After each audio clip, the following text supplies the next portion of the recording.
반갑습니다. 18일 금요일 새벽을 하나님께 올려드립니다. 함께 찬양 경배하리 주 하나님 부르십니다.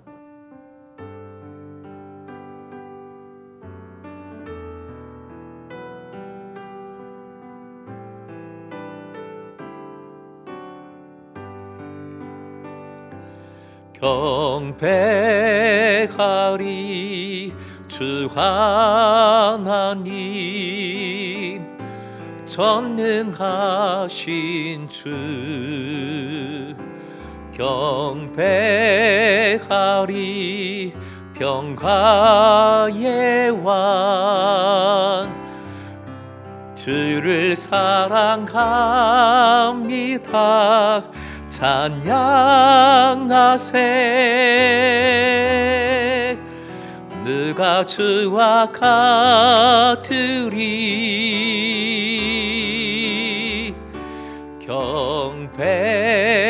경배하리 주 하나님 전능하신 주.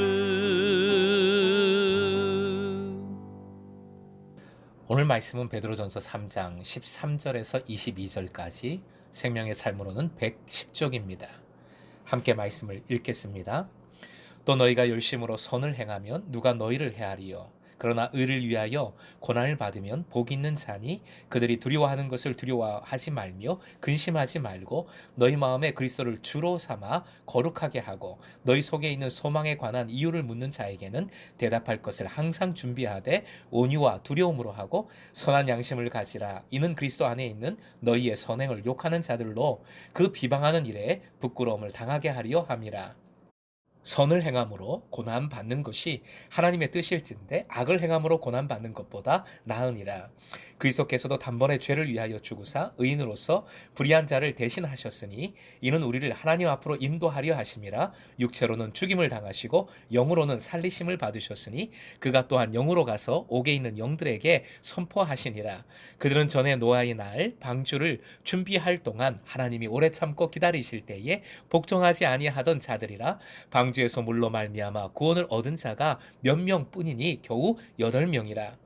물은 예수 그리스도께서 부활하심으로 말미암아 이제 너희를 구원하는 편이 곧 세례라. 이는 육체의 더러운 것을 제하여 버림이 아니요 하나님을 향한 선한 양심의 강군이라. 그는 하늘에 오르사 하나님 우편에 계시니 천사들과 권세들과 능력들이 그에게 복종하느니라. 아멘. 17절 말씀입니다. 17절 선을 행함으로 고난받는 것이 하나님의 뜻일진데 악을 행함으로 고난받는 것보다 나으니라. 오늘의 기도 제목, 선을 행함으로 고난받을 때 억울하지 않고 감사하게 하소서. 선을 행함으로 고난받을 때 억울하지 않고 감사하게 하소서. 사실 기도 제목을 이렇게 말씀드리고 저도 많이 찔렸습니다. 사람은 당연히 선을 행하면 칭찬받고 싶고 보상받고 싶어 합니다. 교회에는 칭찬을 갈급하고 상처엔 약한 분들이 많습니다. 끊임없이 칭송하고 높여드려야 사역을 잘 해나가는 이들도 있습니다. 그런데 오늘 본문은 참 야멸차입니다. 선행을 해도 오히려 고난을 받는다 합니다. 그리고 그 고난에 복이 있으니 두려워하지 말고 근심하지 말라. 즉 계속 고난받으라. 계속 선을 행하라. 명하고 있는 것이지요. 먼저 초대교회의 힘든 현실이 느껴집니다. 박해 속에 있던 공동체였습니다. 그리고 주님의 재림은 언제일지 알 수 없습니다. 이러한 상황에서 베드로 사도는 위로하면서도 모든 것이 잘 될 거야 라고 얘기하지 않습니다. 그것은 세상적인 위로이고 말씀의 위로는 고난을 달게 받으라 입니다. 고난받음이 복이다 당당하게 선포합니다. 정말 고통당하고 있는 분들이, 정말 힘든 분들이 이런 말씀을 대하면 좀 짜증날 것 같습니다. 상처받을 것 같습니다. 위로받지 못할 것 같습니다. 그런데 이 말씀은 분명 주님의 말씀이고 주님의 방법입니다. 예수님의 팔복의 말씀을 생각나게 하는 본문 말씀이지요. 의를 위하여 고난을 받으면 복이 있다 하셨고 본문도 반복하고 있습니다. 첫 구절 열심히 선을 행하라 명합니다.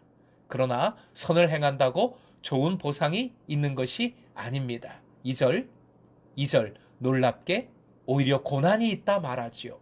그리고 그 고난이 복이 된다 합니다. 심지어 다시 읽은 17절 말씀 보십시오. 17절 고난 받는 것이 하나님의 뜻이라 선포합니다.